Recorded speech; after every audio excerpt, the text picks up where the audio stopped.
Just me back again. Good morning, good afternoon, good night, whatever it is to you guys. I'm not sure. I was just going through a whole heap of Honker Hunters gear, what I've got left, and there is another big order on the way. So thanks to those guys that have grabbed something. At the minute, I've still got your camo hats left. I've got a few beanies and a couple of hoodies left, and that's about it until the other order arrives. So why I was sort of going through the stock that I had, I thought, oh, bugger it, I might as well just chuck another video up because we finished duck season in June, and looks like there's a bit of interest gaining now to head across the border into New South Wales for the rice. So this is going to be exciting if we can get across there and hunt the rice for the farmers and stuff like that.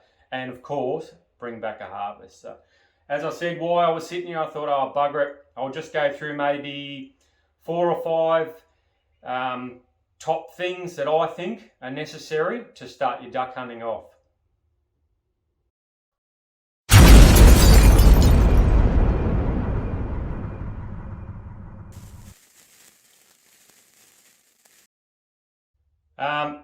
For me, starting from the top, number one would have to be scouting. You have to scout all the time, no matter whether it's before the season, during the season, or that last weekend. You have to try and find out where the birds are and where the birds want to be. So it's no use just rocking up to a lake if you haven't done your homework, or a wetland or a river or creek. What you need to do is actually scout it beforehand and try and find out where the birds are coming from, where the birds want to be, and then also what's happening around the lake as well. So wind direction and all that sort of stuff. So really scout where you are actually thinking of hunting. What would you say? So a scenario for me would be, say, for my mountain ducks, I really scout a lot before the season, and also after I'll finish a hunt in the morning or things like that, I'll sometimes take the time just to drive around again and check other paddocks. The reason being is because mountain ducks will probably feed morning and afternoon. So I really want to know where they're actually feeding so I can get in there beforehand and make sure I can get the shots in and take the harvest. So scouting for me is number one. So number two would have to be location. So after you've done your scouting and stuff like that, you might find that the birds are actually landing up the particular spot in that wetland or swamp or anything like that. So pick the location where you want to actually hunt, okay? So as I said earlier, it's no use just rocking up to the wetland and going, oh yeah, okay, we scared it, the birds are, they're flying into the wetland. Now you actually want to go a little bit further and pick the location as to where you actually want to hunt. Also on that, once you actually pick the location, what you want to do is, what I do, is get in there early. So it's no use going, oh yeah, we can hunt at 7:20 and like trenching in at 7 o'clock or 7:15 or whatever it is, because any birds that are sort of trying to situate down in the place where you want to hunt are actually going to flare off, because you're actually going to put them up and scare them off. Okay, so you've done all the homework and scouting, then you've picked your location only to walk in there with 10 minutes to go. So my tip, and what I do, is I like to get in there really early. So if we had a hunting time at say 7:30, okay, I'd really want to be set up, ready to go by 7 o'clock.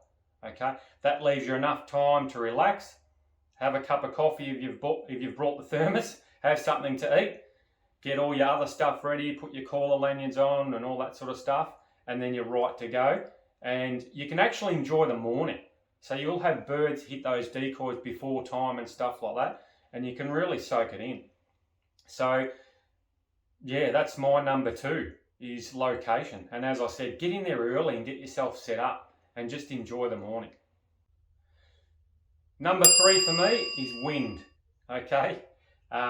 You've scouted, say, that wetland or swamp, you've picked your location, it's all good, but wind is going to play a major factor in your success in the morning or afternoon when you're hunting. Try to get that wind at your back, okay? Really try and get the wind at your back. The birds will 99% of the time prefer to land into the wind, into your decoys, all right? So make sure you can feel the wind at your back. If you can't quite get it at your back, don't panic, okay?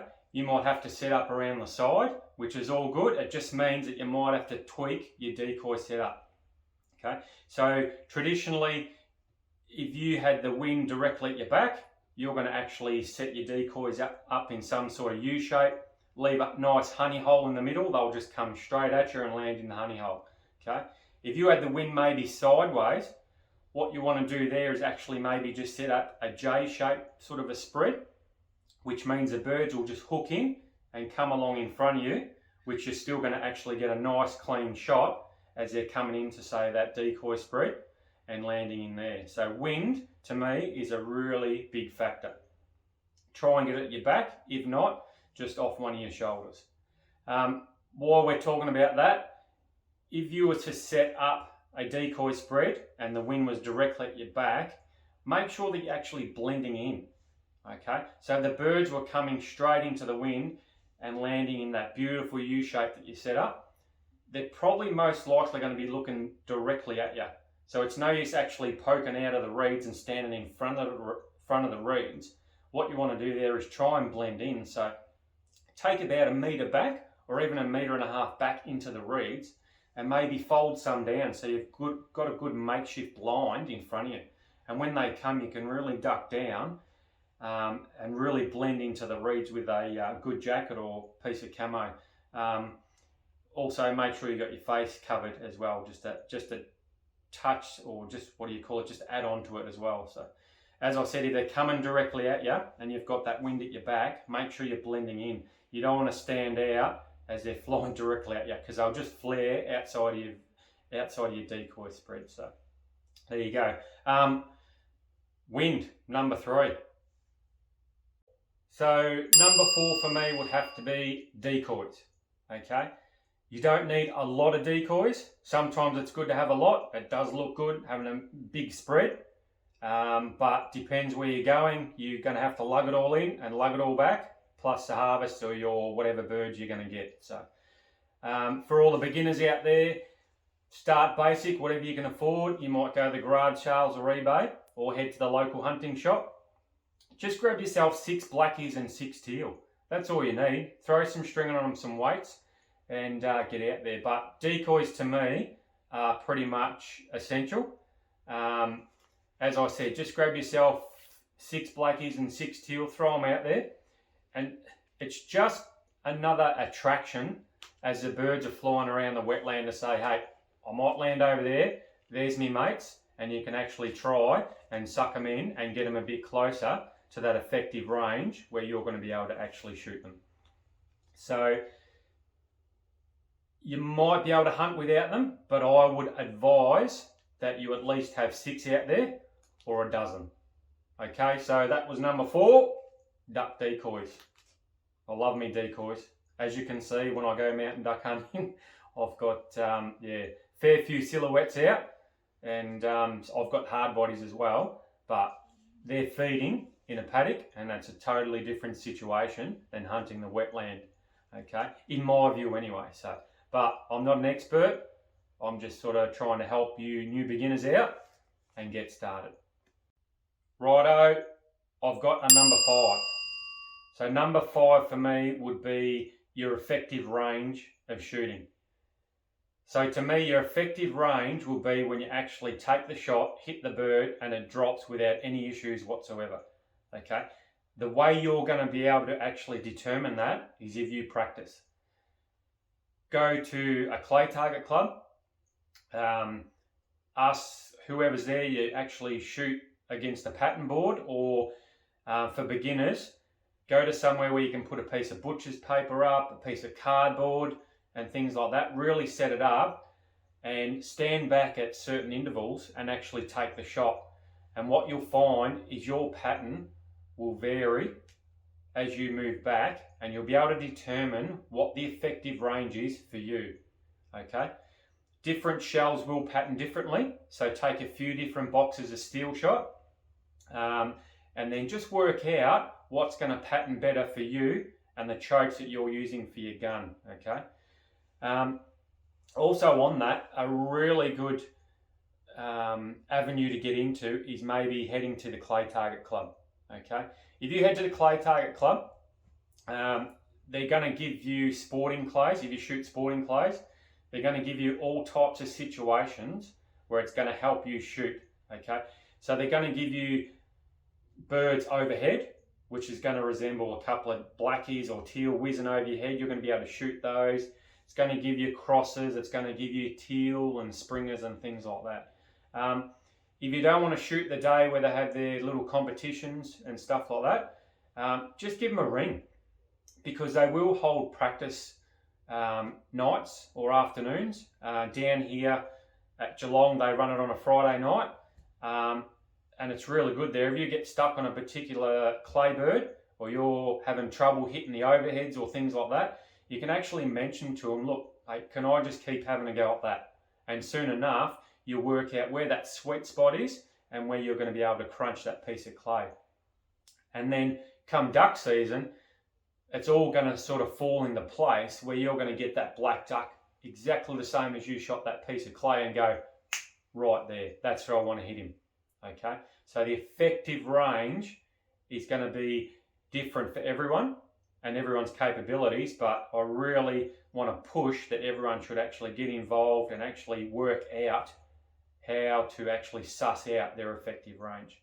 For me, every decoy spread I set up, whether it's in the field or actually on a wetland, I set a decoy just inside my effective range. Okay, so I know anything that comes within that or is flying alongside that, I know myself I'm quite comfortable in taking the shot and the ethical kill that it'll be straight away. So for me, that's number 5.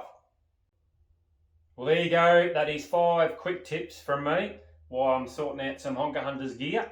As I said, if you're interested, jump across to the Facebook page. There's a link in there, or head across to the Honker Hunters website. You'll be able to pick something up. Yeah, so to go through it, scouting is number 1 for me. We have to know where the birds are, of course. And then number 2 was the location. So pick your location after you've scouted and really get in there and suss that out. You might have to go for a walk in. 3 was the wind. Make sure you have that wind at your back. And then 4, we went on to some decoys. And then if you want to get really involved, you can pick some callers. Callers vary from person to person. I can blow a particular caller, and then I can have a mate or 2 mates blow the same caller and the sound will be different.